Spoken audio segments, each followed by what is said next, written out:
অনাবিল আনন্দে ভাসছে ঝিনাইদহের শৈলকুপা উপজেলার শেখপাড়া গ্রামের রইচুদ্দিন ও চায়না বেগমের পরিবার। তাদের কোল আলো করে আজ জন্ম নিল এক পুত্র সন্তান।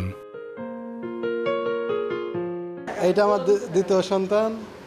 বড় হয় যে দেশের জন্য কিছু করতে পারে, আপনার সেই দোয়াটুকু করে দেবেন। আমার নাতনি সুস্থ আছে, নাতনির বাচ্চা সুস্থ আছে, আমি আপনাদের কাছে আমি দোয়া চাচ্ছি।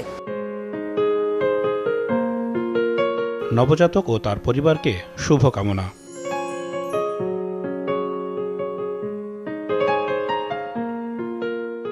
প্রথম থেকে আমার ভরসা টুইঙ্কেল বেবি ওয়াইপস। এর অ্যান্টিব্যাকটেরিয়াল ফর্মুলা শিশুকে রাখে জীবাণু থেকে সুরক্ষিত। 5.5 pH ব্যালেন্স শিট ত্বক রাখে কোমল ও মসৃণ, আর অ্যালকোহল মুক্ত হওয়ায় ত্বকে র্যাশ হয় না। টুইঙ্কেল বেবি ওয়াইপস, শুরুটা হোক যত্নে।